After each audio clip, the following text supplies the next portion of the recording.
our class on in-depth study of the Gemara. We're investigating 3,300 years of history, and we are now we are in the tour. All these people here that write on the tour and later on the Shulchan Aruch are all about the same period of time. You know, they're all contemporaries. Now, I don't know why historically, but anyway, they are very, very big people. But it must have been a very good time and a very active time in Torah learning. And you see that they're all from Poland, except the Tur himself lived more than 100 years before these commentaries, and he was way before. You see the Ger Sfard, right? 1492, so it's 150 years before. So you know, they are definitely great men, but it's just interesting to know how to note that they're all Ashkenazim. The tour was accepted, of course, as the Shulchan Aruch for everybody, and then when Yosef Cairo decided to bring it to another stage of completion, so we had a lot of people, of course, disagreeing with him, and not only on his interpretation of the Torah, but on the interpretation of Shulchan Aruch. And on that piece, we're going to be investigating that. It's going to be very exciting and very heavy. Okay, so let's just go here for a quick review since we've been away for a while, doing wonderful things. Quick review, of course, we have Abaya who asked Rava that the two Pesukim in the Torah seem to be contradictory. One says you have to give the best of your field when you damage someone. Another pasuk says you can give kesef, even subin. So one seems to exclude the other one, and we had 4 or 5 answers really altogether. Depends how you count. And basically, the Gemara left us with Reb Papa and Reb Hun Reb Yeshua, two late Amoraim, and Reb Huna, who's an earlier Amora, and they had, of course, different opinions on how to resolve this seeming contradiction between the two Pesukim. So, Rabbeinu Tam is Pesach in our Gemara like Reb Huna, that if you have all 3 items, you must give kesef and meitav first, and only if you don't have kesef and meitav can you give metaltalin. We saw Rashi, Rif, and the Rush. They all agree that the halacha is like Reb Papa. Rashi, of course, didn't write on this piece clearly the halacha, but the way he describes the Mishnah, for instance, which he usually likes to describe according to the halacha, is that meitav is one of the alternatives. When you give land, you have to give the meitav, but other alternatives. So that means the Rif says clearly the halacha is like Reb Papa, and the Rosh follows him. They'll be arguing that kesef and subin and meitav are all equal alternatives, like Reb Papa said. Reb Papa changed our perception. He said everything the Torah wants you to give money back, and anything that was closer to money you can give back. So kesef, of course, is money itself, and Shavah Kesef is very good because you can translate your the movables that you got from the mazik into money very, very easily by finding a lot of customers, good market. And as far as meitav is concerned, we can up the ante with meitav, with Karka, and even though there's a few people around that might be potential buyers, we can up it by saying that you have to give your meitav sadehu. So that was Reb Papa, and that was the Rashi, the Rif, and the Rush. The Ramah that we read in the Nemuki Yosef had a triple hierarchy. He said that he also held like Reb Papa, but he understood Reb Papa to mean that money is supreme, even though Reb Papa did not say it, but by his distinction that he made between metaltalin and meitav, he said that call meitav hu, unequivocally. Why? Because if you don't sell it here, not. And how does he learn meitav? Well, meitav, the Torah lowered the bar on the mazik and said that's also acceptable by giving this interest, added interest by the few people around. But according to him, metaltalin is better than meitav, and kesef is even better than metaltalin. So anything that's closer to kesef is more in the demand of on the demand of the mazik. We had Rambam. Now the Rambam it's hard to underestimate the influence of the Rambam, both in the area of Jewish thought and most importantly our area in halacha. Here he seems to be like no one in the Gemara. That's why I left him floating here. He seems to be saying, if you read him simply, that you don't go to the meitav first, you first go to metaltalin. And only if he doesn't have metaltalin or not enough of metaltalin to pay, so then you go to meitav. He doesn't talk about kesef, and people will bring riots as we go on that he holds that kesef is like metaltalin. But the surprise is that he says you first go to metaltalin and then meitav. Well, that's not how we understood Rav Huna, because he put metaltalin after meitav. Rambam puts metaltalin before meitav. It's not how we understood Reb Papa, according to Rifrush and Rashi, that they were equal. And the only one who he's similar to is the Ramah, who does put metaltalin in front of meitav, and goes a step further and puts kesef in front of it too. So he does have a similarity with the Ramah, and some people will want to link him up to the Ramah, and some people will just want to reread him and put him back into the Reb Papa, because usually the Rambam follows the Rif. The Rif taught the Bri Migash, and the Rambam's father learned from the Bri Migash. So that would be his propensity. But in this case, he says an unusual halacha, so we're going to have to find out where he is located. That's why I left him floating. He could either be the Ramah and Reb Papa. Some people want to put him even Reb Huna, we'll see later on. So that's going to be, as usual, a wild card, because he doesn't tell us where he gets his halacha from.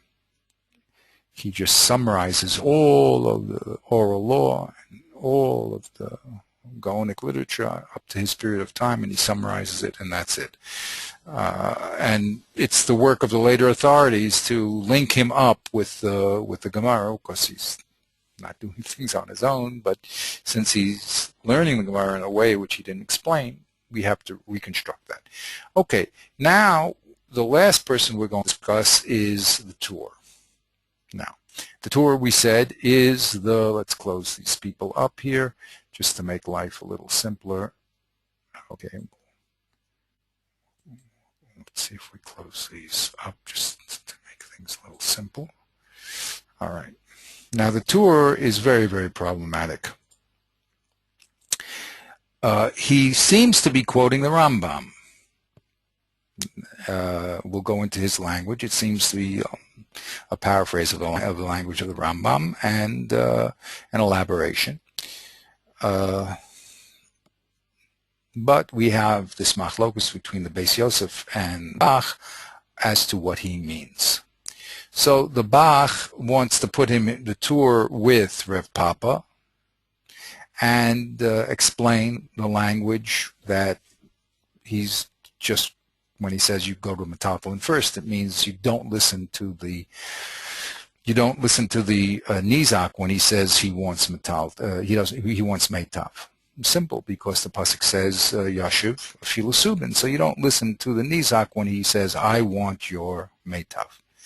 And that's the simple way that the Bach learns, and he puts the Torah into Reb Papa, which is nice, because then he'll also line up with the Rif and the Rush, who's his father. So it seems to be in a nice Masoretic line. The Beis Yosef is the surprise here. The Beis Yosef says that the Tur has he's not like the Rush. He's taking his own track. He's imported a din that we do know that the Rush even spoke about in Malvin Lova, where the person who's trying to get the money back, the Malva, has a right to ask for metaltalin over Meitav. And that's why he says he's looking at it in the eyes of the Nizak. The Nizak has a right to demand metaltalin over Meitav because of this similarity to the case of Malvin Lova. But if he wants metaltalin and not Meitav, so then he has to accept either Kesef or Subin.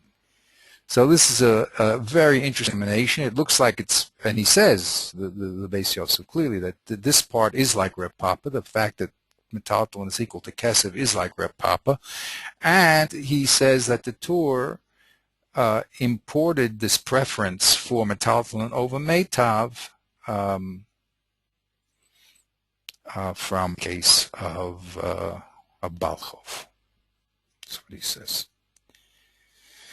Okay, so this is the setup. This Tur is going to be very, very important, because from him, the Beis Yosef is going to, of course, write the Shulchan Aruch. And if he's explaining the Tur this way, and he's going to hold that lahalacha, so then a lot of people are going to disagree with him and say that you missed the boat. And this is not the explanation of the Torah at all. So that's where we're holding in our chart. We've come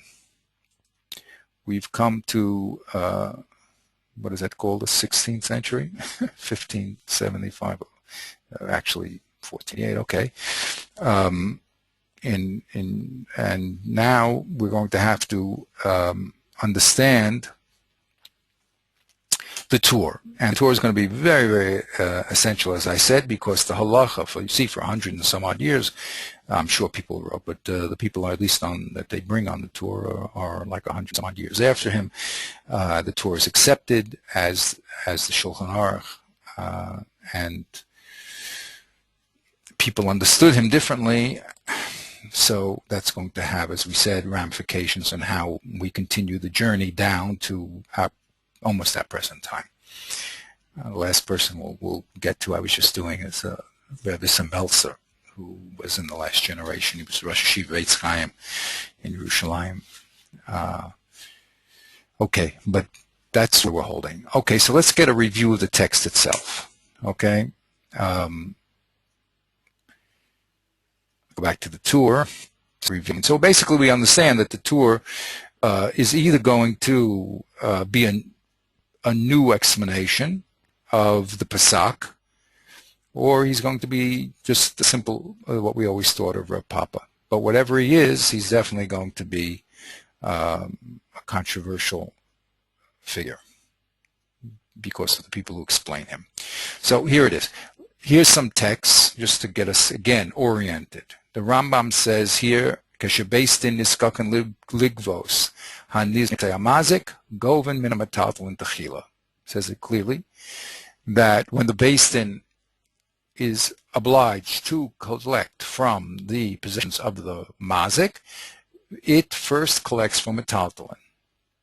And only in lo hayu lo metaltalin klal or shelo hayu metaltalin keneged kol nezek, then you go when hasham min hakarka min hayafi she b'nechse hamazik, from the best of the karka that he has.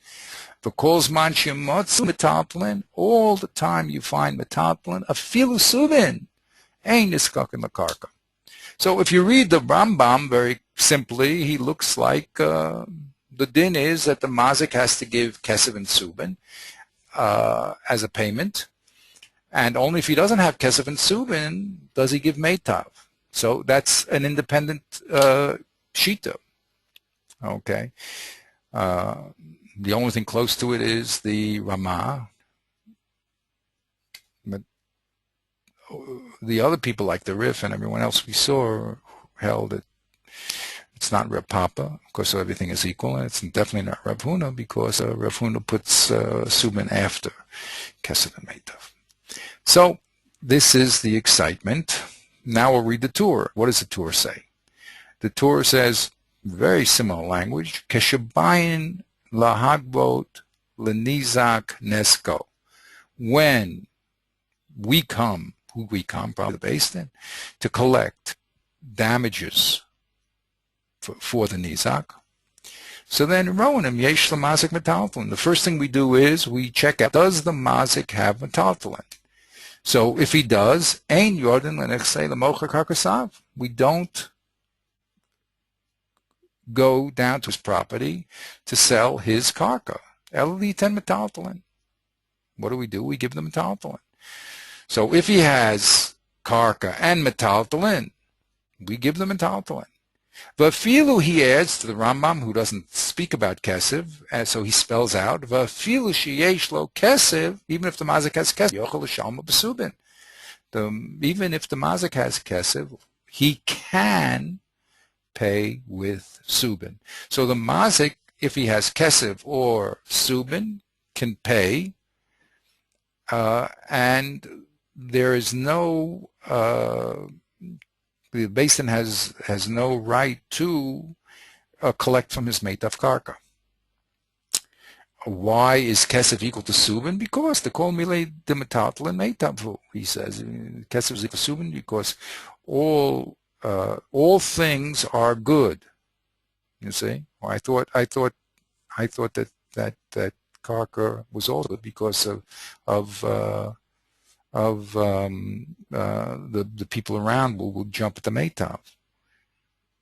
So it seems that simply reading the Torah, he explains, no, metaltalin is called good, and it's equal to kesef, and that's why you should take it first, and only if he doesn't have it, you go to the meitav.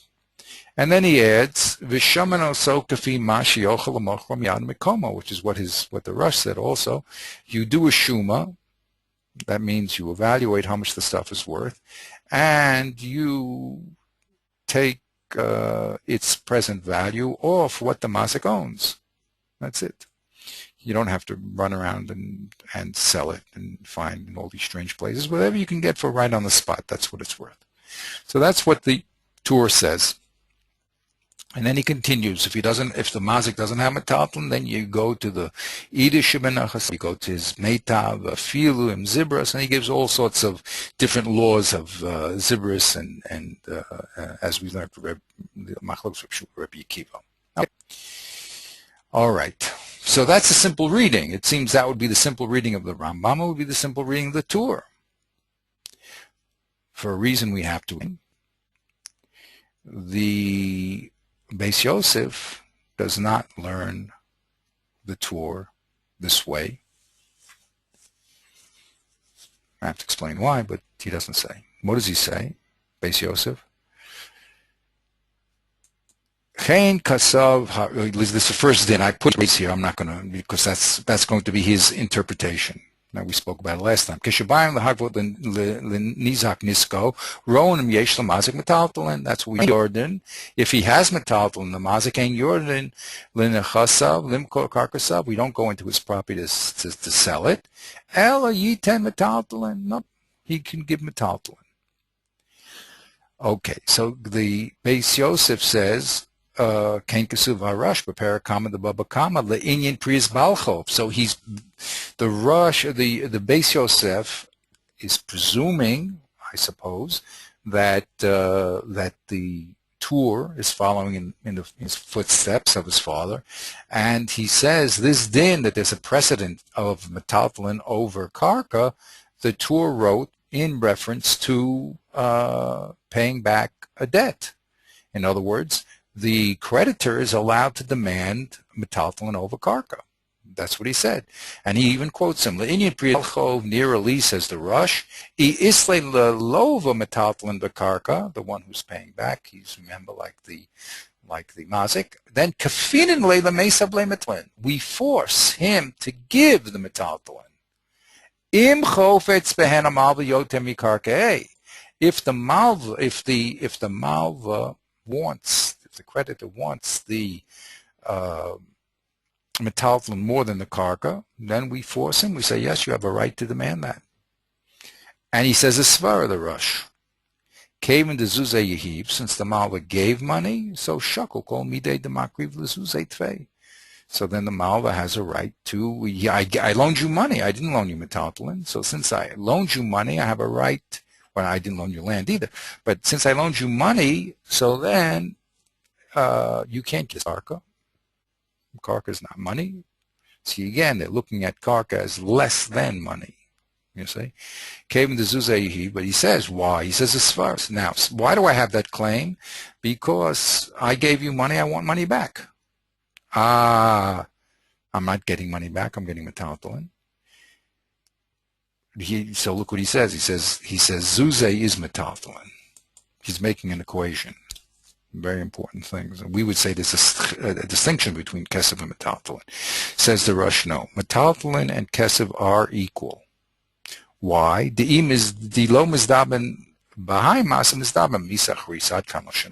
Why? Because of its convertibility. So it's so close to kesef that it is kesef. That's how the Rush learns. And therefore you can demand it, karka, which is further away from kesef. Okay, so, but the only reason you can demand is because you gave kesef. So now the Tur, according to the Beis Yosef, took this din, which the Rush spoke about exclusively in Baal Chov, right after our piece, we looked at it, and imported it to the din of Mazik, and said, look, just like the Malva over here can demand over karka, so to the Nizak can demand metaltalin over karka. He has a right if he wants. Power a little greater. All right, that's what he says. Now he says, why did the Tur bring this distinction that the person who's trying to get the money back can demand metaltalin over karka? Why did he bring it to Nezikin? Because of his work, he was the one, the Torah said, look, the same svara should apply to both places. If Reb Papa, the Torah used the lashon of Reb Papa to show that kesef metaltalin was equal to kesef. So if metaltalin is equal to kesef, and you make this distinction in Baal Chov to say that both of them are better than karka, and you're telling me that the Mal has an ability to take the metaltalin first, so I'm going to apply that also to Nezikin. And the Nizak is allowed to demand metaltalin over karka. That's what he says the Peshat in the Tur is. Okay? And he says, even though there's a between it, because the Rush said that only in Baal Chov, but he says that chilik was not mashma to the Tur, and we never saw anyone clearly making such a distinction between the dinim of Malva and karka when it comes Malva and and Nezikin. So we can use the same in Svara, move the information that we learned in the Malva case over. Okay, of course that's going to be a big bone of contention. All right, so that's basically his big chiddush, to give the Nizak power to demand metaltalin over karka. Of course, he can accept karka, but if he wants to, he can metaltalin. He can say, no, I gave you money, I want it back, and he can say.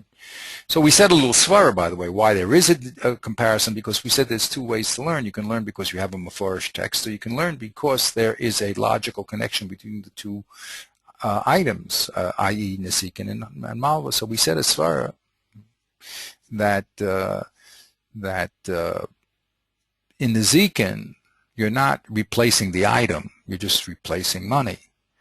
So if you're replacing money, and that's what the Torah wants you to give back, according to Reb Papa, money, so then everything that's more than money, the Nizak has a right, just like he does in Balchov. Okay, that's a little svara. We said to explain why the Torah would import this din to Nezikin. Okay, fine. And he says over here, even if the second din, that even if he has kesef, he can put subin there, the Beis Yosef says, well, that we learned from Reb Papa. So the fact that kesef is equal to metaltalin, even subin, we learned from Reb Papa, but we take the svara from Balchov and move it into our case in the Nezikin to say that karka is less, and that the Nizak has the right to demand it. That's what he says. Okay.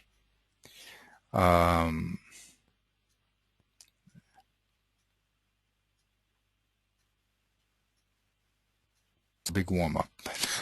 We have to keep all the pieces in place. Okay, so then the next thing we did was the Bach, okay, the Beit Chadash, who disagrees with the Beis Yosef in Peshat, in the Torah. Okay, and we did that together, I believe. And he says, Keshaboyin Lahagvot, that's the first things. He says, Nir Rabbeinu Lomad Livso Kach Mehi, the Parakama, the Baba Kama. Where did it say over there? The Ramelei Abai, the Rabo. Kasav Meitav Sadeyu, In, Midyachwin Alo, Vahaitana Yoshev, Rabashav, Kesav Fil Subin, Vaasik Reb Papa, Varev Hun Bred Yeshua, Kol Mile Meitavu. Dilo Mizdabin Hacham Mizdabin, Be Duchte Chrisa. Levad Miara, the Lay Save Lemi Meitav, Ki Hechi the Lichpot Zaleas Vina. It's a quote, a paraphrase. Alma, he says, Matav Van Have Tvei Meitav Mikarka Vafil Subin. So he also has to show a case that we say that metaltalin here, even Subin, is better than Meitav. And he says this is all coming from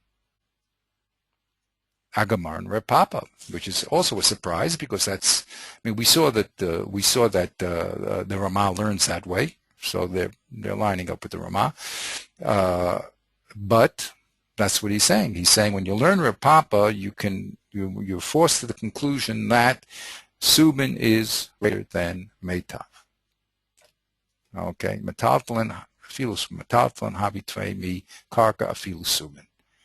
So now, what's Peshat though in there?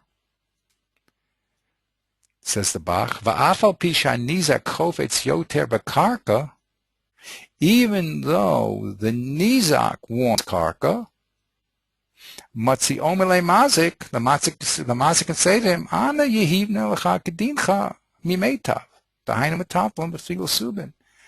What do you mean you want karka? I'm giving you meitav. I have a right to give you meitav. It's even better than karka. I have a right to give it to you. So you can't demand meitav. Okay? Ella, elo metaltalin. The only case where the nizak has a right to karka is if the mazik doesn't have metaltalin. So then you meitav sadeu dahainu idis. Then you have to give meitav sadeu. Even idis. Aval, im hamazik chovetz liten karka. What happens if the mazik wants to give karka, and the nizak wants metaltalin? and the Nizak wants metaltalin, Ein hanizak kofo. This flies in the face of the Beis Yosef. He says, no way. If the Mazik wants to give karka and the Nizak wants to give metaltalin, the Nizak has no power to force him to get metaltalin. He can, as long as he gives him edis, it's fine. As the pasuk says, and he says, this case that we're just speaking about, i.e., when Mazik wants to give metaltalin and Nizak wants, when the Mazik wants to give karka and the Nizak demands metaltalin, and I'm telling you that the Mazik can give it to Nizak doesn't mean you can't do anything. That wasn't written in the Shulchan Aruch. The Shulchan Aruch, the Tur only wrote the case where the Mazik wants to give metaltalin and the Nizak warrants karka. That's the only case that was written. But the opposite case, not so. We'll go into this a little more carefully because it's a little quick, but that's what he's saying. Okay? Umizeh lo kasav Rabbeinu klum. This case was not written clearly in the Tur. Why? It was Peshitahu, the Al Korcho lo kasav HaRush, because there's no way you can import what the Rush said about Baal Chov, that there's the case here, the Malva, who is the analogous to the Nizak, has a preference. That never applied over here. That's helpful. Okay. Dal Korcho lo kasav HaRush, the parak based Rabbeinu la'ayil b'samach kuf aleph ela b'Baal Chov, the Rabbeinu Torah Baal Chov. Im chovetz amalva metaltalin, then ein lo b'yochel lekofo likach mimenu karka. That case, if the malva wants to give metaltalin, the im chovetz hamalva metaltalin, the malva who's trying to collect, wants metaltalin, and the lova, the im chovetz malva bet metaltalin ein halova yochel lekofa likach mimenu karka. This that the malva can say, I want metaltalin over karka, is only a din in Baal Chov. Why? Because in Baal Chov you apply this principle of, since he gave money, he has a right to get things which are closer to the money. But in Nezikin, he didn't give money, so he has no right to get money over karka. V'hainu metaltalin. The came the zuzi even v'hainu metaltalin. Aval b'nezikin ein hanizak yochel lekofo liten lo metaltalin. But in the case of Nezikin, the Nizak has no power to force the Mazik to give him metaltalin. He has to accept the karka. V'lo kasef Rabbeinu elahech, and the Tur is only writing in the one case where the Mazik wants to give metaltalin and the Nizak wants karka, and he says, I demand karka because it says meitav sadehu, and the Torah said, no, you have to take the metaltalin because it says yoshiv v'filu subin. That's the only place that the Torah wrote. We're going to go over it, don't worry about it.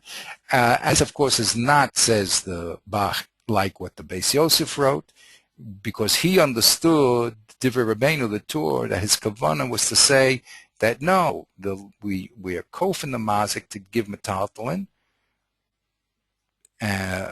because that's what the Nizak wants. And he says, v'holei, so this is not true.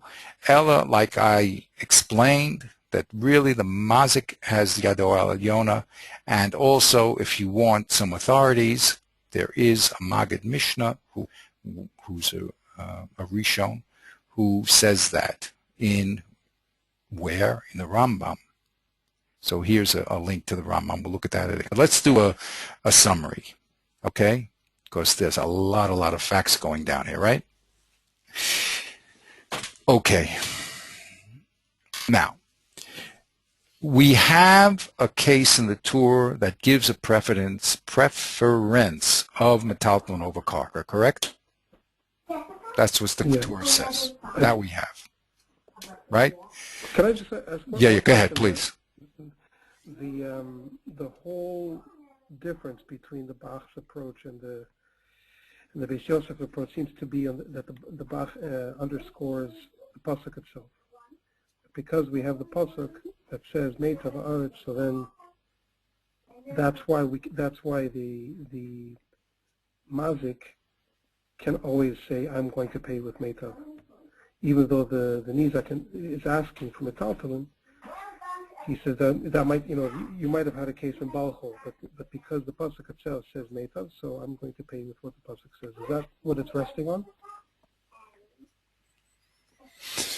Okay. I don't think exactly. I think what's resting on is this halacha that we have in Malvin Lova. Let me go through the cases here, okay? I made this chart. Because it's subtle, okay? But the first point is we're looking for a case where metaltalin is somehow a preference over karka. That you'll grant me, right? That's what he says. He says when the basin wants to collect, you collect from metaltalin first and then only karka. So we're looking for what case we're talking about. So here the Beis Yosef says, I tell you what case we're talking about. We're talking about, whoops, make it a little quieter. We can, okay. Okay. Okay. Can you hear my kids in the background? Brother? Yeah. I love them. You know what? I'm gonna mute my thing only when I'm not speaking. Okay, so okay. It might be a delay when I say something. I'll have to unmute myself. Okay. Okay. No, it's fine now. Now that they're not doing anything now. Okay. Yeah, but it's not predictable. So. Okay. Whatever it is. Now let's go. So the most important thing here is to focus on that we're looking for a case in the tour where metaltalin is better than karka. Okay, that's what we're looking for. So the Beis Yosef says, I will tell you what case we're talking about. We're talking about where the mazik wants to give the nizak karka and the nizak wants metaltalin. That's the case we're talking about. In that case, the nizak can say, I want metaltalin over. Again, the mazik wants to give karka, and the nizak says, no, I don't want your karka, I want metaltalin. So we say, according to the Beis Yosef, the nizak has the upper hand. He can say to the mazik, I'm sorry, I don't want your karka, I want your metaltalin. Where does the Tur get that from? He gets that from making an analogy between the case of Nezikin and in the case of Balchov. In Balchov, the person who is getting his money back has a right to say metaltalin is greater than karka. I want the metaltalin. And that's the same that we have in Nezikin. So that is now. Now what about what's the alternative case? Okay, that the Beis Yosef didn't write about. What happens if the mazik wants to give metaltalin and the nizak wants karka?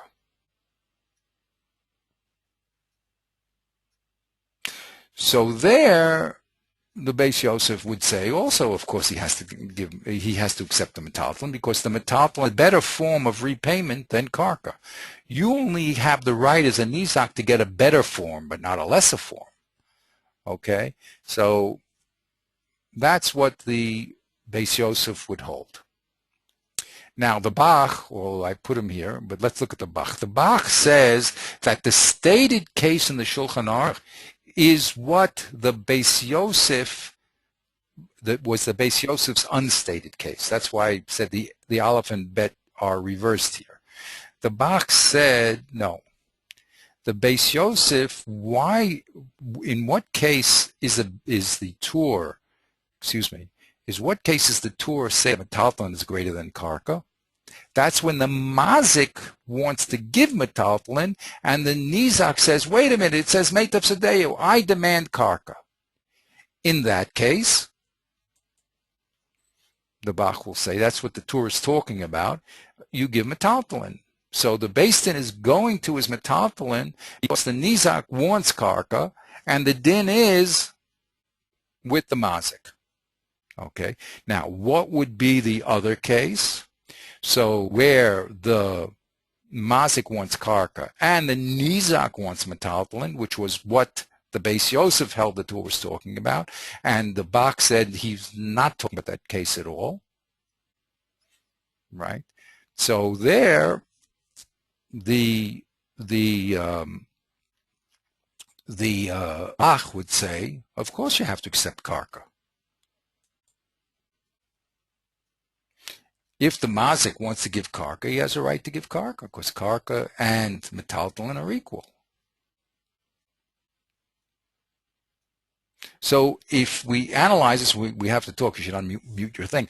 If we analyze this, it really will come down to that the Bach wants to place the Tur into our standard Rev Papa. And how does he do that? By saying that the Tur is only explaining the Gemara. You might have thought that since the simple pasuk says Meitav Sedeo, Meitav Karmo, the Nizak can claim Meitav Sedeo, Meitav Karmo, and the answer is no, they're totally equal. So if the Mazik wants to give metaltalin, he can give it. All right. So that is the two basic explanations of the Tur. All right. Maybe unmute yourself. I just want to. Yeah. Okay. I'm unmuted now. Yeah, because I want you to think. I mean, this was not so simple to put together. Yeah, I didn't quite get it. I mean. Yeah, I know. I understand. I don't see the move to him. Okay, maybe we go through it again, because I don't see why the Mazik is allowed to give karka. This is according to the Bach. Okay. Well, look, before the Beis Yosef made his revolutionary statement, we thought the halacha was like Reb Papa, which means the Mazik can give metaltalin or karka or kesef, correct? Yeah. Okay, that's what we thought. So the Bach is continuing in that vein, and he's saying that's exactly what the. Sorry, go ahead. Yeah, you go ahead. I just wanted to see if I can get my kids to bed. All right. Okay. Guys, it's late. It's 9:30. Can you go brush your teeth now? If you're ready for bed. Well, you can read for a while in bed. Yeah. At least it's only 9:30. 9:30 is pretty late. Oh, you can at least, you know what? Play in your room. Play in your room, because I can't hear it here. Because I won't be able to plug it in. Actually, maybe I can. What? I'm gonna do it. Okay. You can hear me now, yeah? Yeah, I can hear you. Okay, this is Baruch Hashem. Muhammad goes to the mountain here. All right, no problem. Okay. Summertime, I can't. No, I understand. My wife's listening to Rabbi Miller in the next room. I had to tell her to make things lower. Okay, but it requires a lot of concentration here. Yeah, it does. Okay, this is not at all simple. Okay, let's look at the Bach. The Bach is going to say what the Tur said. Now I'm going to make it even simpler without this chart. Okay, here's the words of the Tur. Okay, and I superimposed the explanation of the Bach in the words of the Tur. Okay, so let's read that. Keshabayin ligvos lenizak nisko ronim yesh lemazik metaltalin. We see if the mazik has metaltalin. If he does, ein yordin lenichsav limkor karkasav and I harotzon shel anizak. That's the chiddush. The Nizak's claiming, wait a minute, I read the Chumash every week. It says Meitav Sedei, Meitav Karmo. You owe me Meitav Karmo. So the Tur is saying, gentlemen, we don't do those things because we have our Papa, who said that you can give metaltalin just equally to karka. You with me? Ela yiten metaltalin lefia ratzon shel hamazik. What do? We don't listen to the Nizak who went to shul and Krisa Torah says Meitav Sedei, Meitav Karmo. We said you have to learn the Gemara. The Gemara says he can give you metaltalin. Okay, so this Right. this Bach is pure Rev Papa. Mm-hmm. Okay, how did he do it? We'll discuss that in a second. But this is what he did. He took the case where Karka was better than, Metalton was better than Karka, and he said the Torah is only explaining that the principle that Metalton is better than Karka, and therefore the Nizak has no right to claim it. Right. That's all. So he's telling us what in other words, the context that that the Torah is talking about is the Pesukim. Why would you think? Here's a big, by the way, a very big chiddush in methodology of learning. Okay, what it's called stating the opposite. Okay, so here, for instance, the Torah is saying to collect metalthlin before karka. What would be the opposite of that?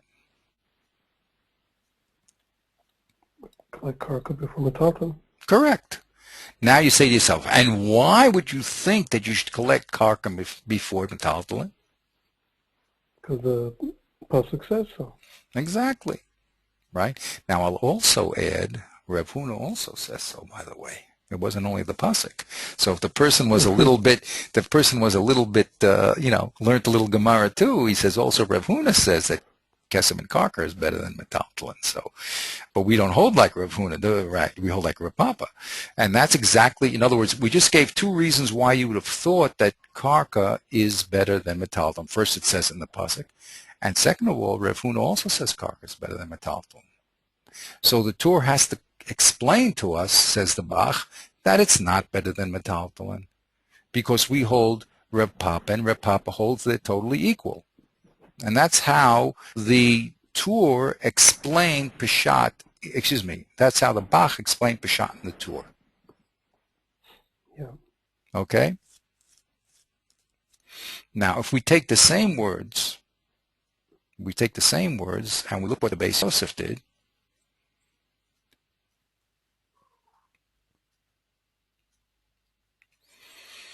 here's the Torah, and this is how the Beis Yosef interpreted the Torah. Keshabayim lahagvot lenizak nispo ronim yesh lamazik metaltalin. Okay, then ein yordan linknasav limkor karkasav lefi haratzon shel ha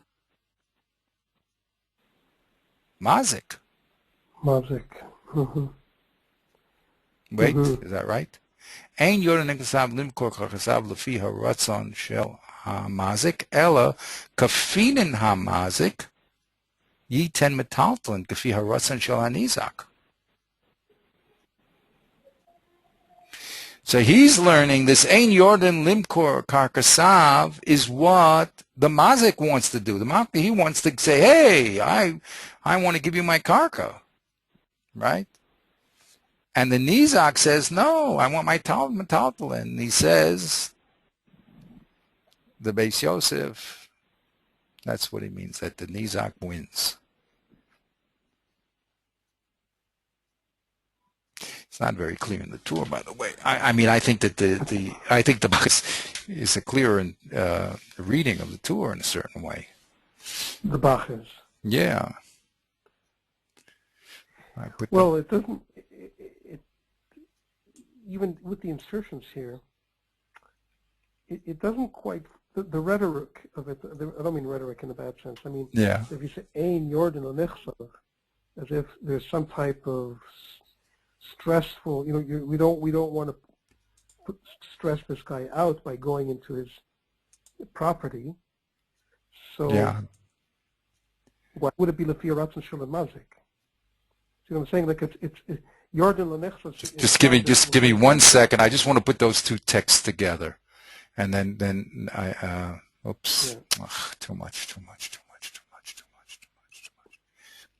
Okay. Let's go here and just get the Bach. It wasn't focused. I don't know why. All the links. I have so many different documents now.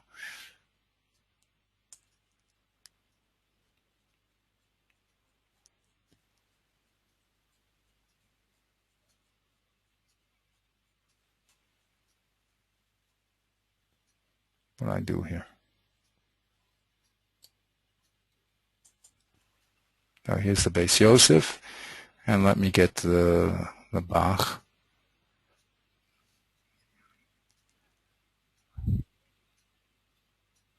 Okay, now we'll have the text together. Oops, I did it again. Here's the Beis Yosef, and then I'll get the Bach down here, and we'll discuss now the. Okay, there we go. So now,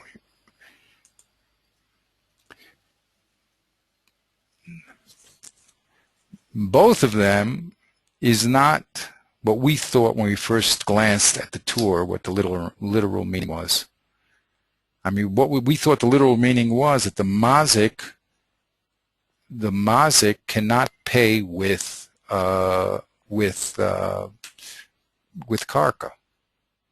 Or you thought you were trying to protect the karka, right, of the mazik? That's what you were saying, right? Yeah. You said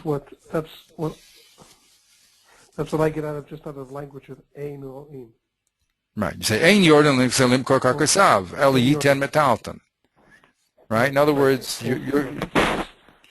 so you're not, and so that's a simple. If the words are written out of context, and what do I mean out of context? Without the background information of the Chumash and the Mishnah and the Gemaras and everything else, and all the Rishonim, you'd say somehow we're.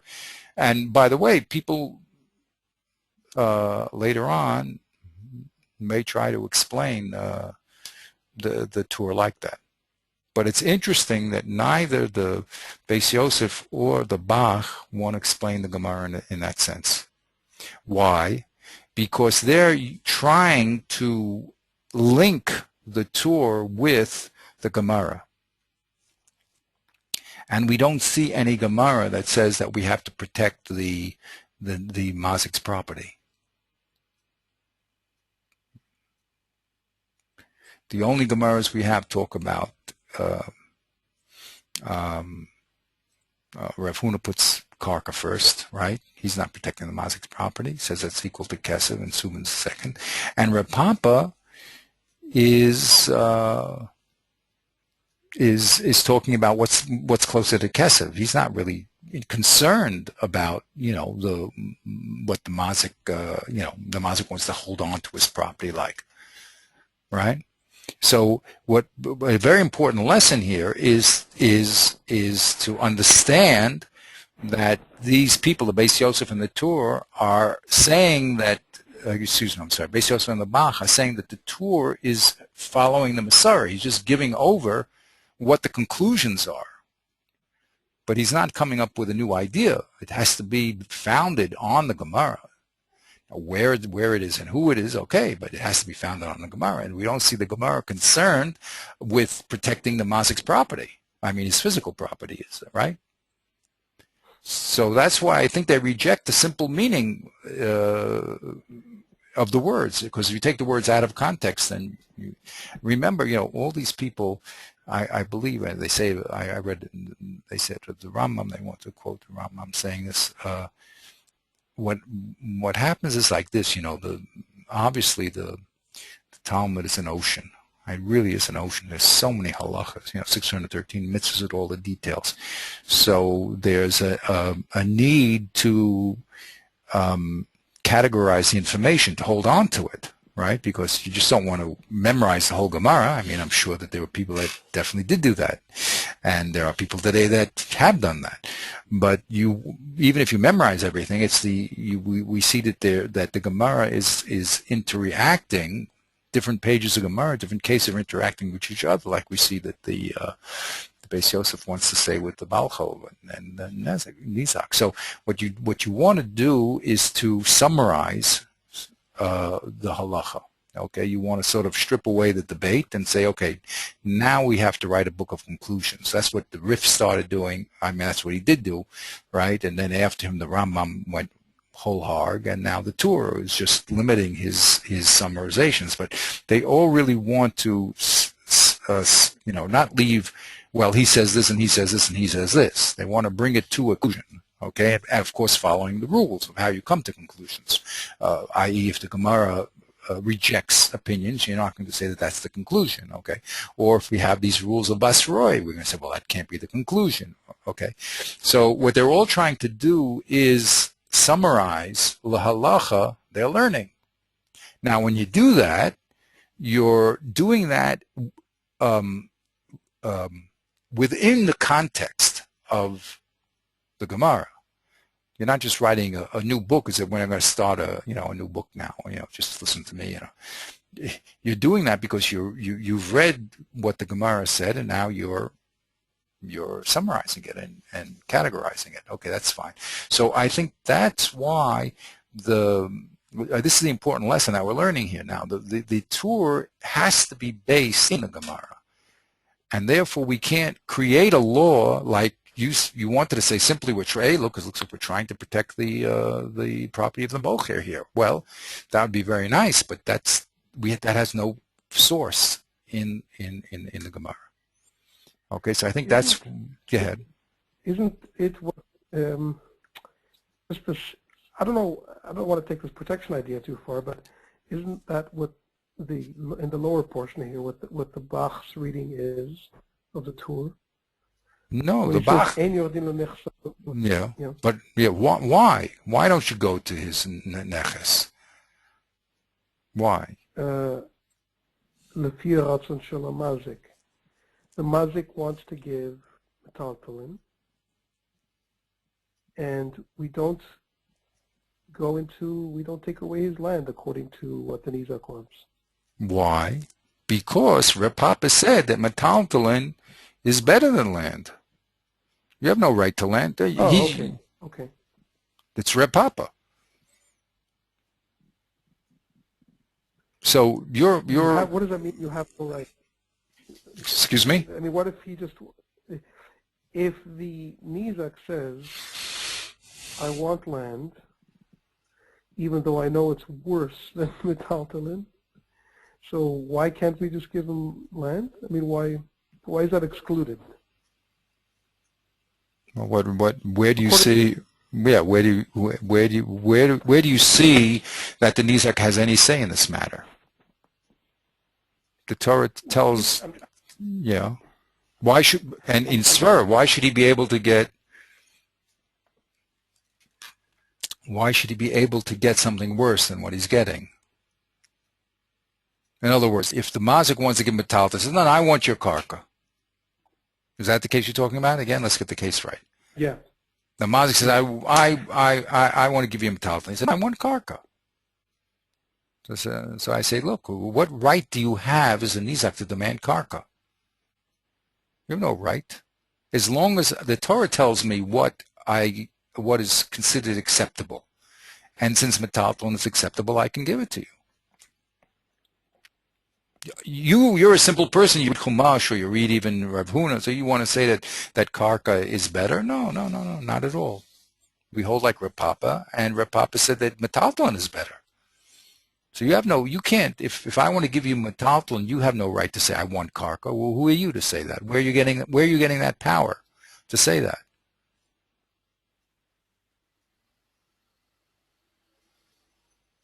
Did I give you, you marry a woman with a ring, it has to be worth a shava pruta.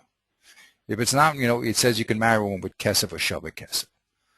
So wait a minute, you gave me a ring, you didn't give me money. I'm not married? No. But if you give her half a ring that's worth less than a pruta, it's a piece of plastic, okay, and she accepts it, there's no marriage. So the same thing here. The mazik says, look, I have to pay you back. The Torah says I can pay you back with land, metaltalin, or kesef, and I decide what to give you. In other words, the Torah says all three of them are equal. So when you as a simple person, read the pasuk and you said, no, I can demand more. The Torah, that's not pashat in the pasuk.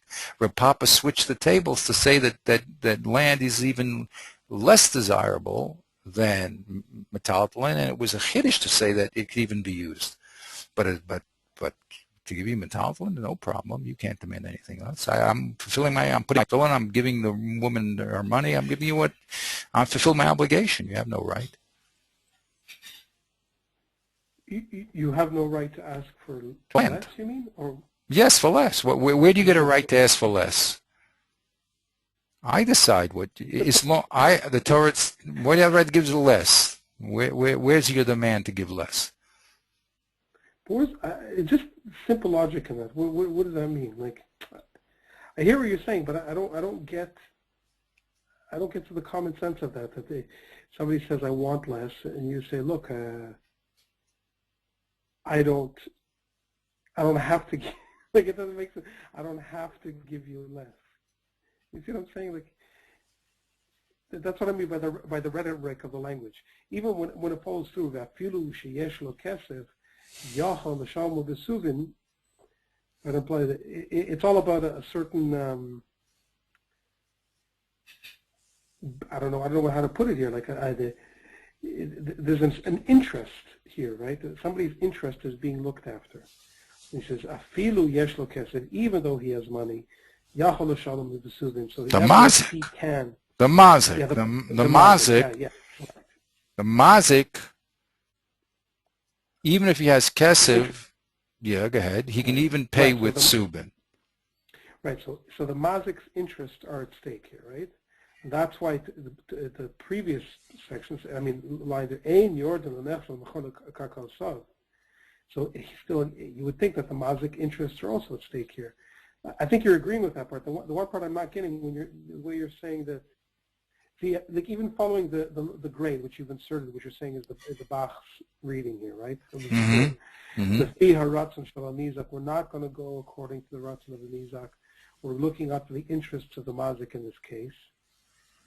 So I don't get how could it be against the interest of the mazik to ask him to pay less than what he owes?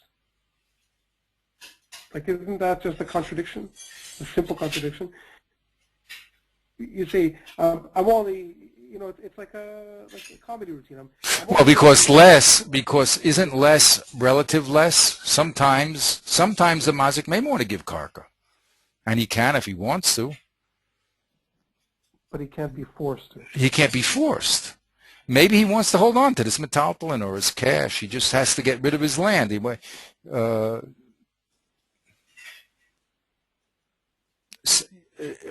he wants to hold on to his metaltalin. That's not true. Eli metal. He wants to hold on to his land, even though it may be less kesevable, less convertible, but he wants it. Again, he wants what? He wants to hold on to his metaltalin. Well, No, that's not true. Let's go again. He wants to hold on to his land. People like to hold on to their land. Right? He wants to hold on to his land. The mazik says, no, I want your land because it says meta. He says, no, I have a choice to give you metaltalin because metaltalin is even better than land. So now you want worse, but the question is, what does the Torah demand of me? The Torah demands of me to pay you with things which are closest to kesef. I'm paying you metaltalin. What are you going to say to me? Well, I want land. Where's your right to get land? Okay. I don't want to give you the land. You want the land. I don't want to give it to you. It's somehow considered less. Only in the bechina of convertibility is it considered less, but not in the bechina of what I desire. The mazik says, what I desire, I desire. I don't want to convert my land into money. I want to hold on to my land and make cherries and apples and potatoes. Okay, good. So can we go? Now, how do you understand? How to read the Beis Yosef's reading of this? Because that part I did understand. That's the Bach's reading. Yeah, that's the Bach's reading. That's what we just did. The Bach's reading makes sense. Yeah. So the Bach's reading I think it makes sense. I mean, Yeah, it does. It's the Beis Yosef reading that's a little strange. Right. Let's go over the Beis Yosef again. Ein yodan likasav limkor karkasav lefi haratzon shel hamazik. The mazik now wants to hand over his land, right? Mm-hmm. I want to give you my land. Okay, I want to dump the thing which is for some reason, whatever reason. I want to get rid of my land. What's the difference? Sometimes you like land better than metalton, sometimes you metalton like. So here he wants to dump his land. So the Nizak says, no, you can. I don't want your land. I want your metalton, and I have a right to it because it's close to Kesef. So the mazik loses out. The Nizak can say, yeah, we say to the mazik, something? The Nizak has a right to get that which is closer to Kesef, and he can demand your land.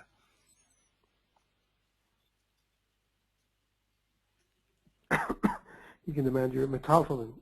The Nizak can demand. Excuse me, I'm sorry. Again, I'm not saying right. I went too fast. And no, exactly. Well, let's go again. I want to say it straight because I don't want to step my head. The mazik wants the mazik wants, according to the Beis Yosef, the mazik wants to give land. No, I think I said it right. The mazik wants to give land. Right? Yes. So the din is that if the Nizak wants metaltalin, he wins. The mazik must give him metaltalin.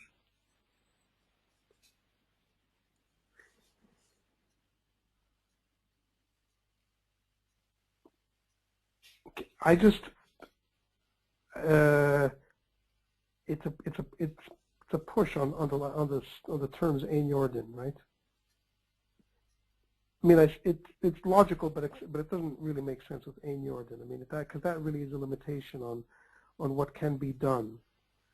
So it reads a bit funny. So they don't force him to sell his land, which is what he wants to do.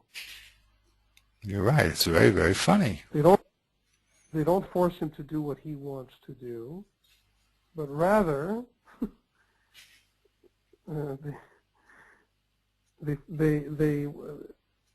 it's weird. But rather they force him to give metalton. Exactly. I think you're exactly. It's a very, very odd reading of the Torah. And not only is it a hard reading of the Torah, it's not substantiated except by appealing to this case of Balchov, where the Malva has some power, and he's saying that we're importing it into this case. So it's not only a bit like a weaker reading, let's put it that way, or a dochek reading, pushed-in reading, strained reading of the Torah, but it's also appealing to a din that the Rush never said applied to Karka, and that the Beis Yosef is pushing in to it.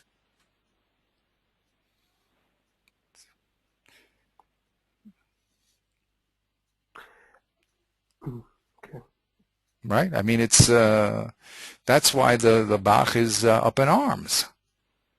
Now this.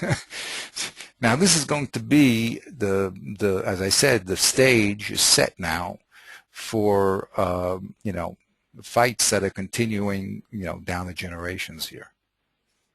Because again, the Beis Yosef is the Baal HaSoda. He writes the Shulchan Aruch. He can write what he wants. So he's gonna write what he thinks the Torah said.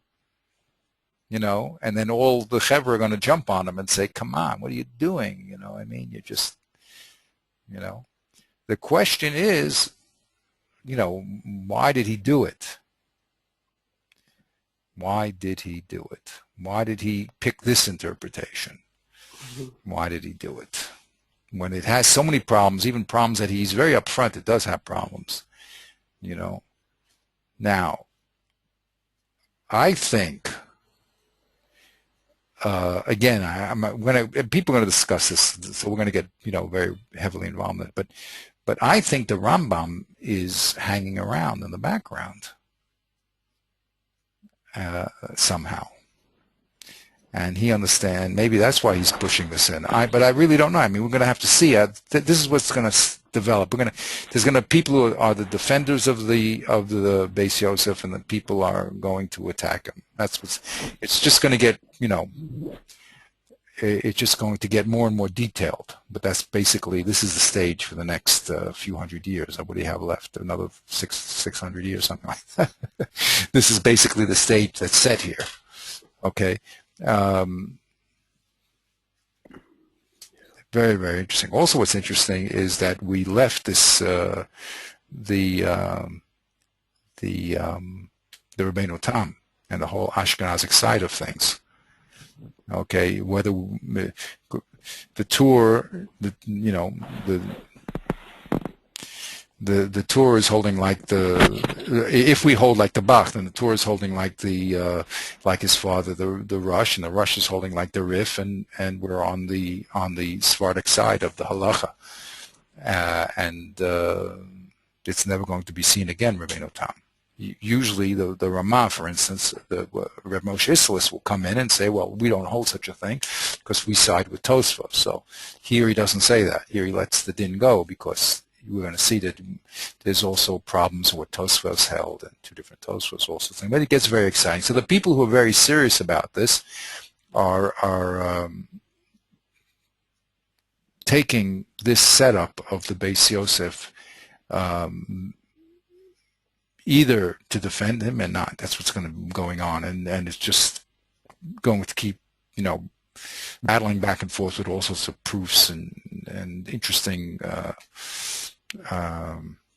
knockouts.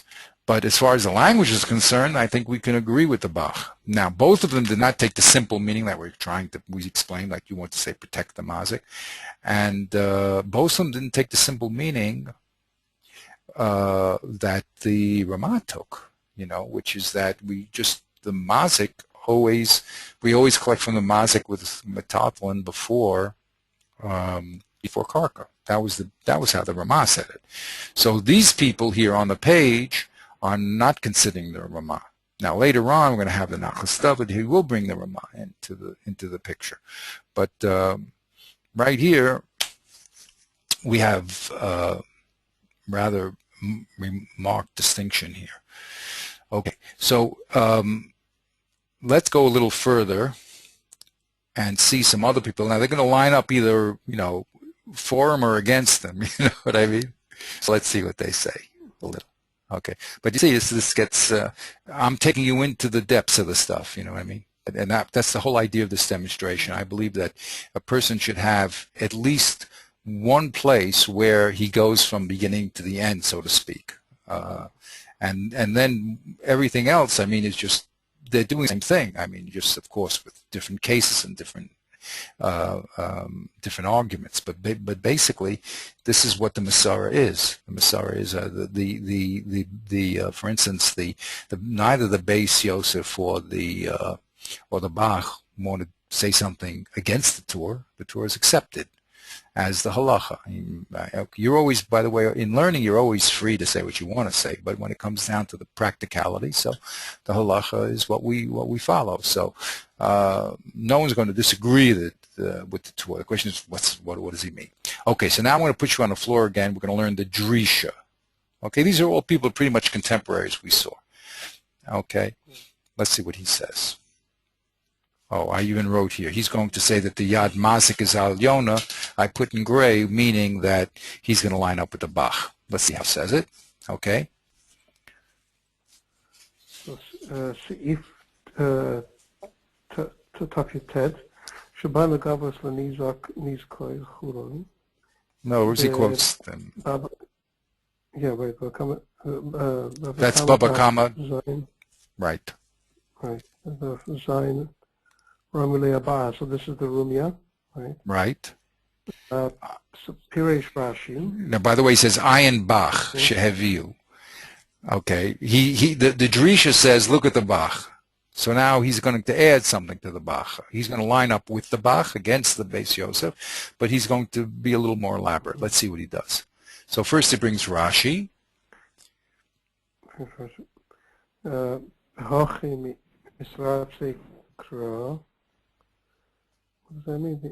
Oh, now this, by the way, is a quote. This, by the way, is a quote of none other than Rav Huna. This is Rashi when he spoke about Rav Huna. When Rav Huna came after this whole big interruption we had, the Mazik and the Nizak, he said, Omer Rav Huna o Kesev o Kesev o Meitav. So Rashi said over there, what Huna is doing is explaining how the two Pesukim of Meitav and Yoshiv go together. Bahachim Mitartzei Kror. This is how Rav Huna is explaining the Pesukim. Okay. Bimitaltalin. Yashiv afilu subin. Bimitaltalin Yashiv afilu subin. If you want to give metaltalin, you can give even bran. Right. Usados yitan meitav. But if you want to pay back with fields, you have to give meitav. Veshuv garsinan sham daf tet zayin lamed. What's the Girshu here? Garcina is from Girsa, right? Just 1 second.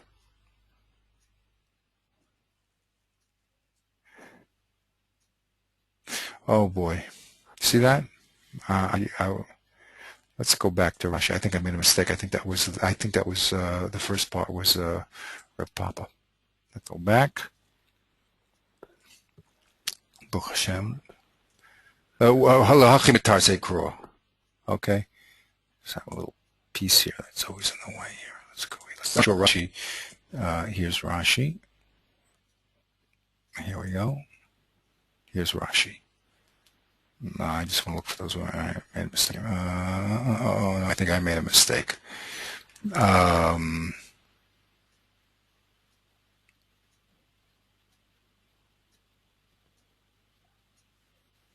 Yes, that was my mistake. I'm sorry. On Daf Zayin, when we ended up with Reb Papa, right, saying that kol chutz mi karka, right? This is Rashi's comment over there on Daf Zayin, because karka is daben mamasach. So he says, ulahachi. I'm sorry. Ulahachi lo kasiv meitav elagabe sodos.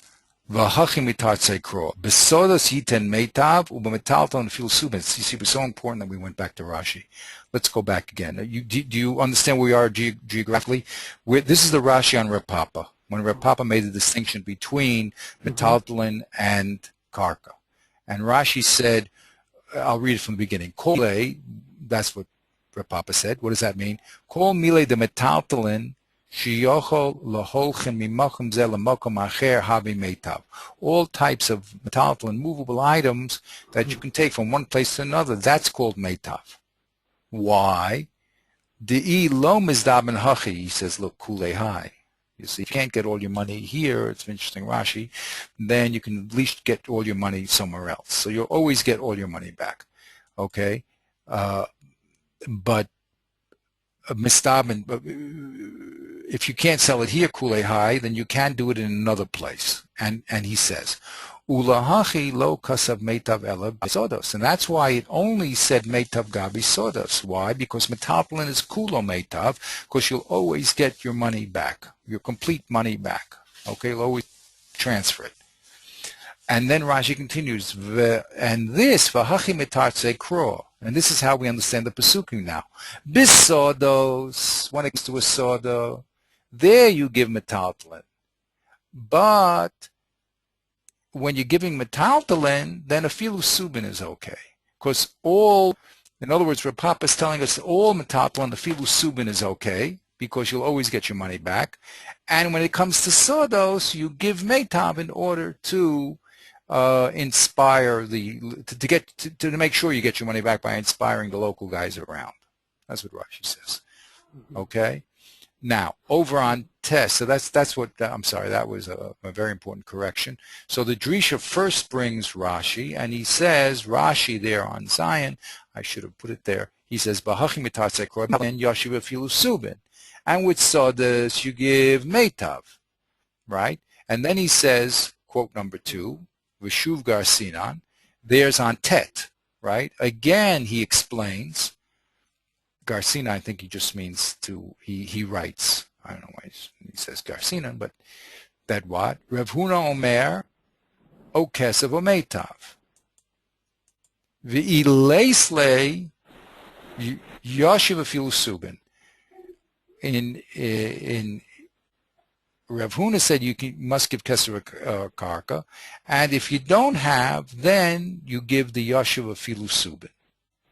Ve'eno Yochel Lomar Lamazik, the Nizak can't say to the Mazik, Torach, Mocher, Va'aise Zuz. What's the Chiddush over there with Subin? That the Nizak can't tell the Mazik, hey, wait a minute, you go run around and sell the Subin and give me the money. Okay? So he just quoted Rashi in two places. We don't know what he wants yet. Okay, but that's what he did. Let's see right there now. So what he's doing is he's bringing, again, from the halacha, you have to link the halacha back to our sources in the Gemara. Okay, and that's what they're doing. But depending on how you learn those sources, you will come out to different halachas. So that's what the learning system here is about. Okay, because of a Tosus Rush, go ahead, continue. That's point one. So what did he gain here with Rashi? The two Pesukim we solved by saying Metaltal, and you can give anything, even Suin, because that's all Metal. But with Sodos, you have to give the Metal of the field. That's all you can give. Okay. Because of a Tosus, continue. Because of a Tosus or Rosh, B'Shem the Lacha Papa, the Svarale. The Svarale, the Metaltale made of Mikri. So the Tosfos in the Russian in the name of the Rif say that the halacha is like Rav Papa, who explains. So I have to read that carefully. Actually, I read it the first time too, but actually, Tosfos. Both Tosfos and the Rush, in the name of the Rif, say that the halacha is like Rav Papa. Okay? That's what Tosfos var Rush, b'shem harif. In other words, they both commented, as far as the Rif was concerned, the halacha is like Rav Papa, which we, okay? Yeah. All right? And what's the halacha? That all forms of metalton are called meitav. Okay? And then further, V'dayak HaRosh, oops, I'll just move it up a little. The Rosh is more exacting on this point. The afilu isle kesef or karka, even if he doesn't have. No, is yes, he does. The shin, the tough is a shin. Yes. So even if he does have kesef or karka, or shus biado liten lo afilu subin. He's within his rights to pay with subin. Right. So again, this is because we've done the sources. This is a summarization, and he's saying, of course, both the Rush and Tosfos hold that the Rif holds like Reb Papa, and the Rush, he says, is Medayak even more, that even if the Mazik has Kesev or Karka, he can give Subin, which is what was Reb Papa's position, right? That's how we always learned the Rush. They're all three equal alternatives. Okay? Harishut biado afilu subin. V'zel hashano. Now he's going to quote the Rush. I want to read this quickly because he's just going to quote the Rush. Telekaman amrina and omale Rav Kahana l'Rav. How do we know that Kesev and how do we know that Subin is equal to Kesev and Karka? How do we know? He brought a raya from Rav Kahana. Okay, and here it is. L'kaman omale Rav Kahana l'Rav. Ela time the Kasiv Rachmanava Meisialo. Why did the Torah write a Meisialo? Holav Hamamina Nevela the Mazik Have. What this alternative position was what the Vahamesi Lo tells the Nizak gets the carcass, the nevela, right? So Rav Kahana says, wait a minute, you need this pasuk Hamesi Lo to don't tell me that the Nizak gets the karka. It doesn't make sense. I'll show you why. Because if I didn't have the pasuk according to you, right, you would have said that the mazik gets the karka. How do I know? Because it says Yashiv l'Rabbi Shavik Kesev, right? So wait a minute. Since it says Yashiv l'Rabbi Shavik Kesev, Hasha the Islay l'Didei, if the mazik has his own stuff, he can give it to the nizak because it says Yashiv. Nevela that of the nizak that bounces back to him, certainly he could give it. So that's what Rav Kahana said. Rav Kahana said the pasuk v'hamesielo does not have to tell me that the nizak gets the carcass. That I'll know even without that pasuk. Why? Because since the pasuk says that yoshiv, it means the mazik can give even shavik kesef. So he can give his own carcass that he has lying around the place. So certainly he can give the carcass that he's getting from the nizak. So it's obvious that the mazik can give the carcass, can give. So I don't need a pasuk to machadish that. So he says v'i isa de Rav Huna, but if the halach was the Rav Huna, Rav Kahana couldn't have said that because lema de isterik kro the islay kesef ometav.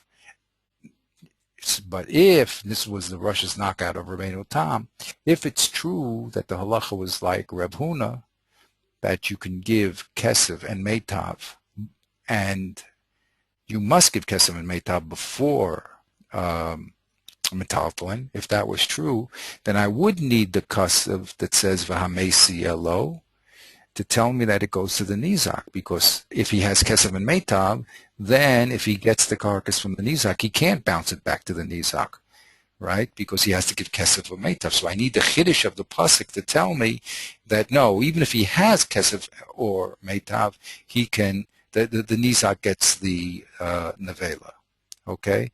So anyway, that was that braya from Rev Kahana. But what the Bach wants to bring, not the Bach, what the Drisha here wants to explain is that according to the Rush, there's no question that Rev Papa is holding that you can give Subin equally to Kesef or to Metav. There's no question about it. You have the right to give it, and the raya was from the way he brought Rev Kahana. And he says, Visham lifnei zeh kasav Rush Zal, Kol shemutal, the Rush said clearly, Kol shemutal alav lifroa, anything that falls upon him to pay, ben nezikin, ben baal chov, porei lefi dato, velo lefi das hagoveya. The Rush makes the statement, unlike what we just learned in the tour, that whenever you have to pay back money, whether it's nezikin or baal chov, you pay according to the das of the lefi poreya lefi dato, the das of the mazik, and not lefi the das of the person who is collecting. You always pay according to the person who is giving the money away or giving the money back, not the person who is collecting. So the Rush says clearly, and he says kagon im yesh kama karko shekulam idis yiten lo eza shir. It says that like if he has a few pieces of land, they're all idis, then the mazik has the deciding hand. V'chein im omar hanizak, v'chein im omar hanizak tenli beinanis. Say the nizak says, I want beinanis. And the mazik omer says, no, I don't want to give it to you because it's chaviva alai. You see, that answers your question too. Sometimes the mazik doesn't want to give the worst because he needs it. It's important to him for some reason, you know. Ain kofan soliten, says the Rush. The nizak can't force the mazik to give. Okay. So here the Rush, the Drisha is quoting the Rush and saying the Rush is very, very clear that the nizak has no rights. Whatever the mazik wants to give, that's what the nizak gets. as long as it's meitav, but meitav haaretz. But as far as any demand of the nizak, no way, says the Drisha. And he just elaborates that this is clearly what the Rush says. Clearly.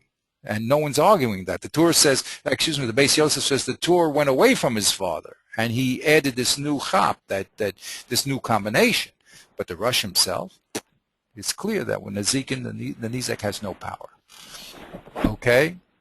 And he explains, and don't think by lessening the Nizak's power, lo shaykh lameva b'zeh horetz kochan shel nizak and etzel beininus. Okay, this is what we had before. Don't think that, wait a minute, if you don't let the Nizak get beininus, then aren't you hurting the Nizak? And the whole pasuk of Meitav was supposed to help the Nizak? He says that's not so. Because the Torah says, why? The lo harakocha tvei minayhu desham shelo yochel litos me'idis el idis. Giving, just like you can't move from idis to idis, and idis to beinus is not a taking away too much from the nizak. Okay, percent. So the Drisha, after he brings the Rashi and the Rush, he says, "Ula olam ein kofen l'mishalam liten minichasei elamashli bochos." I'm sorry, that's the end of the Rush. Ula olam ein kofen l'shalam liten meaning, Ula olam ein kofen l'shalem liten minichasei. The Nizak can never force the Mazik to give any of his property. Elamasha libas, what the Mazik wants. Ubilvad shelo yivchas mi din, as long as he doesn't give him less than the din. The din is meitav haaretz, he has to give him. So I mean, if the Nizak happens to, they both agree, they can agree what they want to do. But the Nizak has absolutely no force.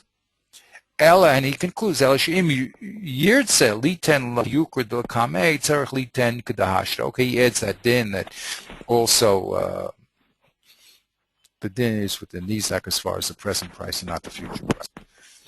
Okay, so this is all the Drisha quoting the Rush, and we did the groundwork there in the Rush, so it's familiar to us. V'nilma me'masha katuv shabiyad hamazik. Now, the Torah, this now is a Drisha. V'nilma, I add the word. V'nilma hator mimashe dehabrer biyad hamazik. Since his father, the Rush, clearly said the choice is in the hands of the mazik. The imyesh biyado kesev o idis. If the mazik has kesev or idis karka, harishut biyado liten lo shava kesev afilu subin. He has complete rights to give subin, ukamoshik tuva rashanal, just like the Rush said.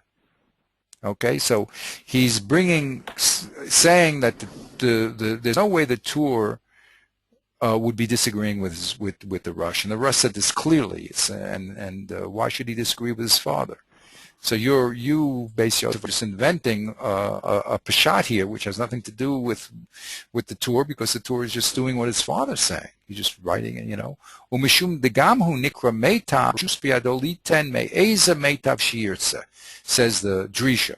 And since Subin and Kark are equally considered meitav, so he can give either one. Uminei de'im hanizak chofetz v'metaltalin.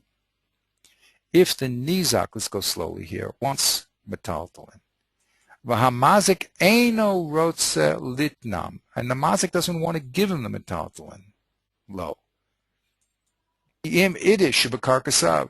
No, the mazik says, no, I don't want to give you the metaltalin, I want to give you the idis. Shahadin im hamazik.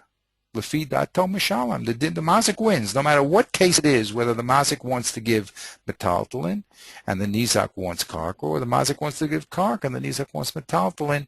Says the Drisha, it's clear that the mazik always has the upper hand. Va'af harush kasav belova umalva shafal pishagam halova dato mikol makam imrotze hamalva metaltalin hadinimo kamosh kasu b'simin kufay. It's true that the Rush, when it came to the malva and the lova, he said the lova, who's like the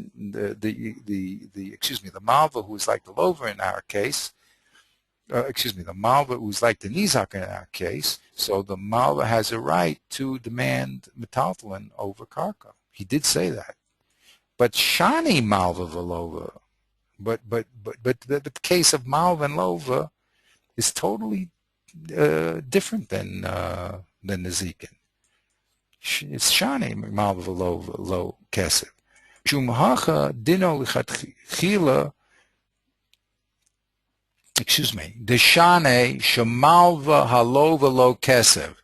I read wrong. Vishane, comma. That case of Malva and Lova is totally different than the Zekin. Why? Because the Malva gave the Lova Kesev. So there the Malva has some sort of say in the situation. Mishum Hachi Dino Lichatchila Kesev, Odomala Kesev, the Hainu Shava Kesev. So that's why in the case of the Malva getting his money back, he can demand money or its equivalent, which is Shava Kesev. And he can say, I don't want to take your karka if you want to give it to me. Masha Ein came in Nezikin, that in Nezikin the rush would never hold. Dino Lechatchila Afilu Subin, because in Nezikin the din is Afilu Lechatchila you can give Subin. Av Sheyesh Lo Kesev Oedis, even if you have Kesev Oedis. V'kal havin, he says.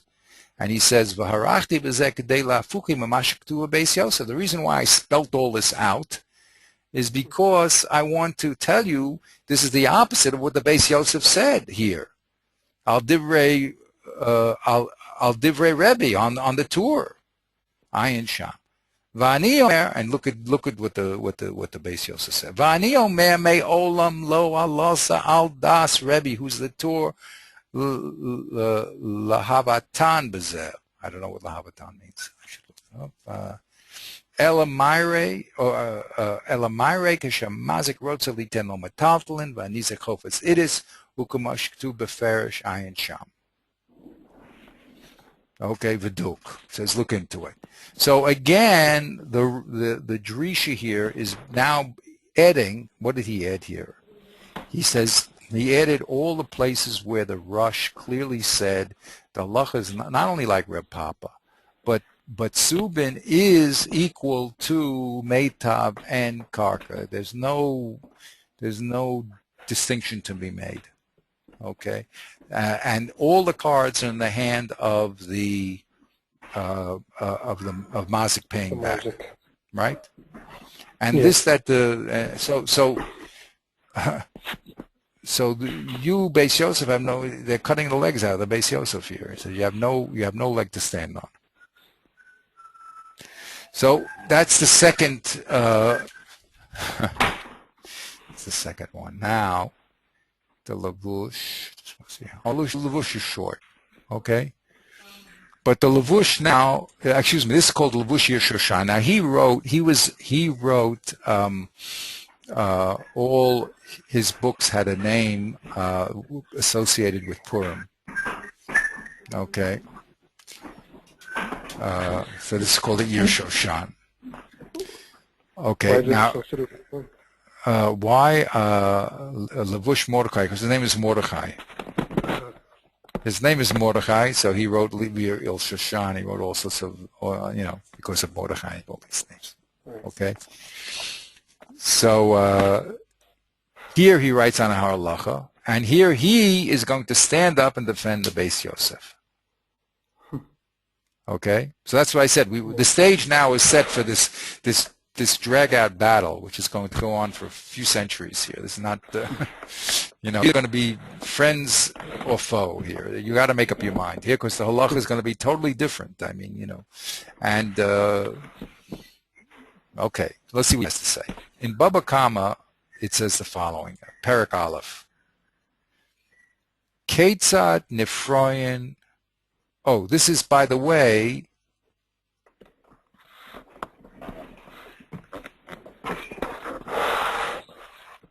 one second.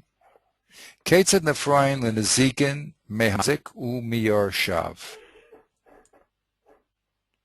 How does the mazik pay back for his damage to the nizak and the nizak's relative? Ketzav nifroyin lit nizikin meha mazik. Excuse me.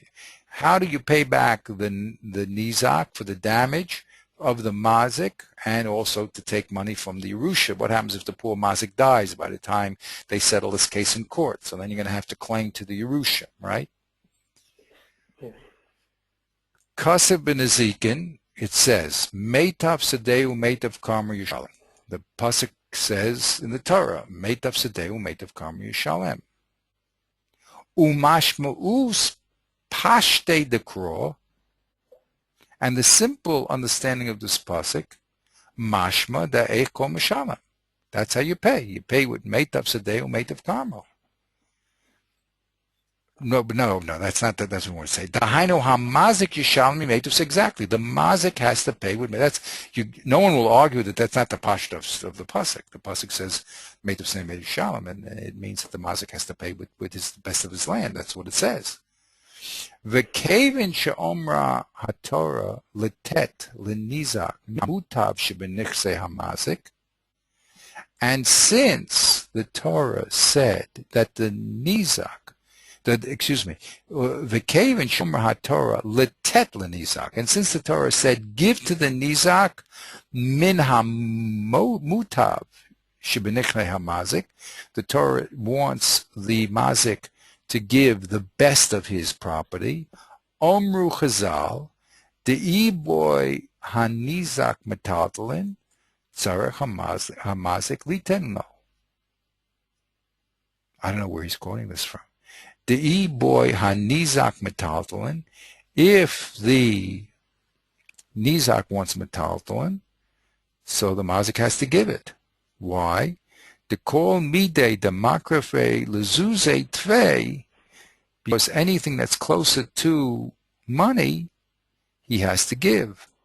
V'nichale lenizak, kol milei, he says 2 points. Kol milei makreve lezuze tvei, v'nichale nizak tzarech litenlo, v'hainu metaltalin. The metaltalin mutav. I'm sorry, I'm not reading this right. Wow, this is a chiddush. And first of all, let's say he threw me with Omar Chazal. Where did Chazal say? This is a whole. I don't. The first point is the Torah clearly says give meitav karka. That's the first point, right? And he learns that means you have to give the best of the mazik has to give the best of his property. So he says Omru Chazal. I don't know where Chazal said this.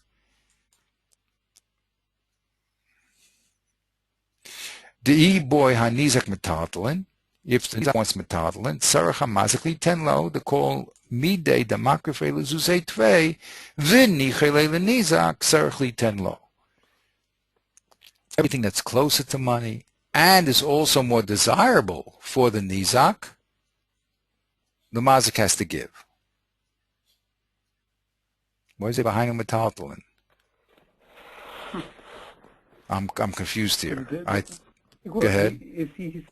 From what I can gather, the whole argument seems to rely on his use of the word mutav. Right? He's taking meitav sadehu, and he's generalizing that point to say, look, we're out to give the mazik, the nizak, mutav, or whatever is mutav from the mazik. That's what we can give to the nizak. So it kind of sets a kind of a general obligation on the mazik, right? Right. So then he's, by the way, but hayinu metaltalin is really mutav. It's kind of a funny move to say. Well, he says the boy hanizak metaltalin, and the mazik has to give it. Why? Because why does he have to give it? Because it's closer to money and he wants it. What does that have to do with? So when it says meitav, the way he's learning, I think, is meitav soda means you have to give the best of what he wants. Yeah, that's what it seems to be. Yeah. Well, that's what he says. V'hainu metaltalin, the metaltalin meitav who, because that's where he brings it back into the lashon of the Gemara. That why do we say that metaltalin is meitav? Because really, we want to give what's mutav in general, as a general, very abstract category. You want to give what is meitav. So if we're giving what is best, so metaltalin falls into that general category, in fact, more easily than karka, because nichalin and nizak, it's more convenient for the nizak. So in a sense, it's the best of that belongs to the mazik. he's making a couple of jumps very quickly here, though. He's not really explaining his moves. And it's all in Svara, right? Yeah. So let's go over it again. It says the Torah says, give Meitav Sedehu, right? Right? Yeah. Umashvus B'shita Dekro Mashva Da'ech Kom Shalom. You have to pay the best. Dahainu Hamazik Yishalmi Meitav Sedehu Sheishto. I mean, the simple thing, that's what threw me. The simple thing is that he has to give the best of his field. V'kevin Shomar HaTorah L'tet L'nizak Mina Mutav Sheminichse Hamazik. And since the Torah said, this is the move, right? This is the move. He generalizes it. Yeah, by using the word nichse, he's taking it away from karka. Right. He said meitav sadehu. But now he's saying, meitav sadehu is really short form for meitav nichse hamazik in general. And since Metalvan is meitav nichse hamazik, he can take it too. It's even better. So the Torah, when it says meitav sadehu, but well, look what he's doing here. This is Gavaldik, right? This is some way to save the Beis Yosef, right? He has to darshan the Pesukim to say, when it said Mesa Sadehu, it was saying that he has to give the best of his property. So, of course, metaltalin is better than land. Right. So, of course, if the Nizak wants it, he's going to get it, because that's the whole spirit of the law. Wow. That's pretty exciting. Yeah. But Go ahead. And then he brings in Rav Papa's reasoning at the end to justify it, right? Yeah, exactly. Just to show that that's more meitav than meitav. Exactly. Yeah. Right. The Torah said you have to give the best that you have. So, of course, the best of the best you certainly have to give. But it's talking about what you have to give to exactly. So what you have to the Nizak, you have to give him the best. So certainly the best of the best you have to give. If Nizak wants it. That's what he says. I can't argue with him. Let's read the Lefikach. I'll let you read. Oh boy. I'll let you read Lefikach. This is still the... Yeah. Here I wrote the Tur and I wrote the Rambam just to have it next to us, but it's okay. We know both of them. So Lefikach, this is the Drish again. Lefikach. Lefikach, based in Nizkakin, Hagvois, Lenizak, Menechnesei, Hamazik, right? So when the Bezdin force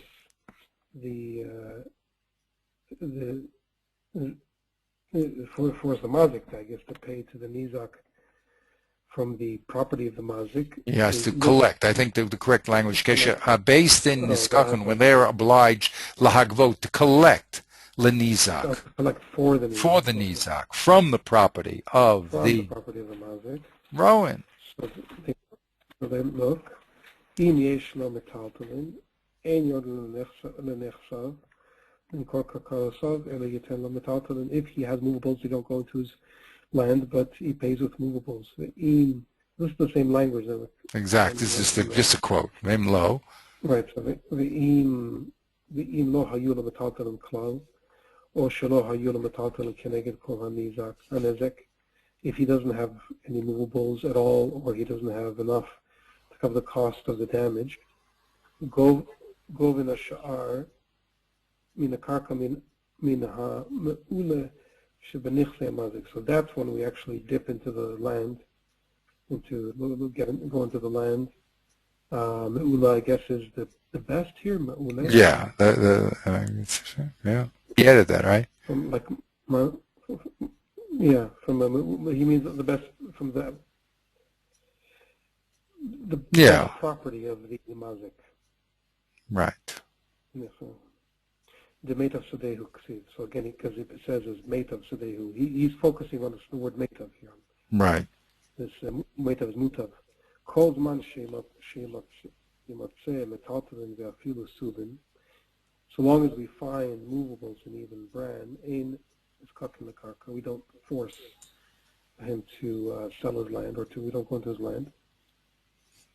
Mihu.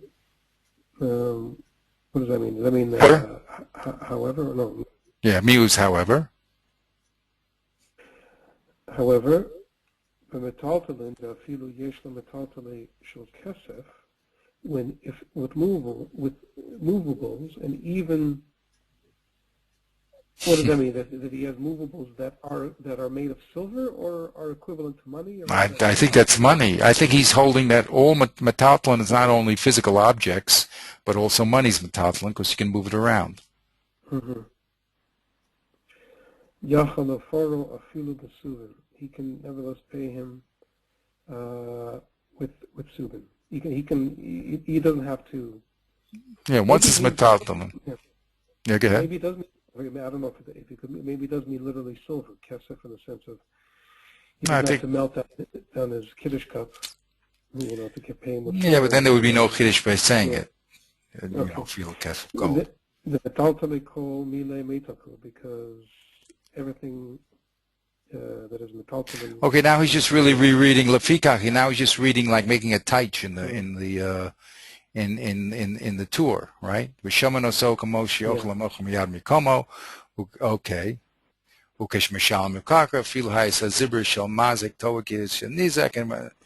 So he just that's not interesting. Now he just read the tour, but what's interesting here is he thought to save the Beis Yosef, Gewalt. Is he explicitly trying to save the Beis Yosef? Yeah.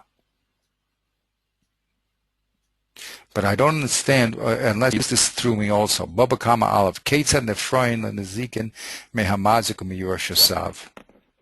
I don't know who he's quoting. That's what threw me.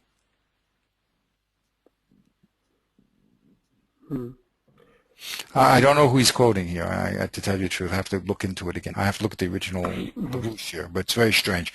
But what he did here to save the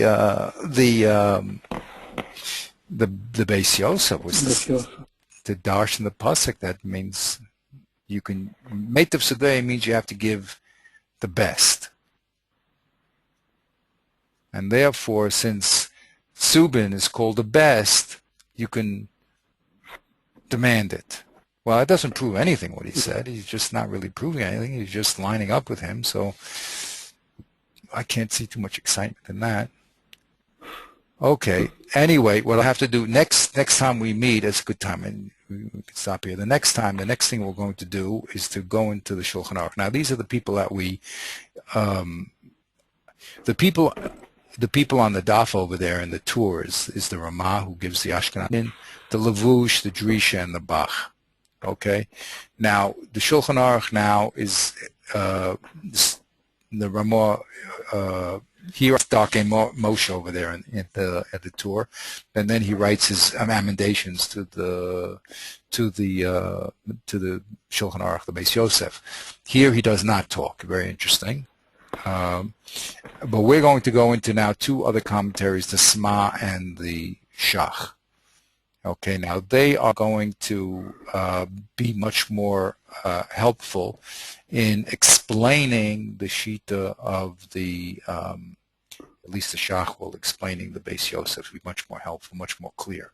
He'll do it. He'll try to do it inside the text. Okay, so Bli Neder, what I'll do, is I'll send you the stuff. You're welcome to look at it. But you see that what's happening now is the battleground has been set here. What does the Torah mean?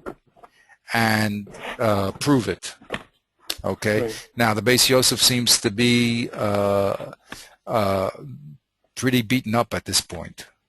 Okay, he doesn't fit into the simple meanings of the text. He takes the rush and he tells us that even though the rush doesn't hold us, the Torah made a cholantir and put together the Balchov with the Nizak, So it seems that he's on the ropes at this point. So we're going to see the Sma is going to defend him with, I'm sure the Shach is going to defend him with some powerful stuff. Okay, that's the next thing we'll do, and we got up to around 1600 now, Baruch Hashem.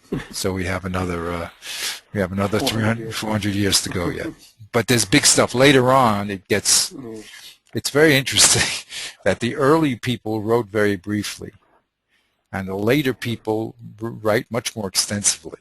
And the later they get, the more, like you'll see, the Nachlas David, it's very interesting to see that's why we're doing it. The Nachlas David has, I don't know, something like 6 pages. And this Reb Meltzer, who's the last person I'm going to do, is a Rosh Yeshiva of Eschaim here, and, in the last generation, also has, many pages on this. So it's very interesting that they write and they elaborate and they explain much more what is actually happening behind the scenes. What we see is up to this point, if we had to, give points, it looks like the Beis Yosef is on the ropes. But as the course continues, we'll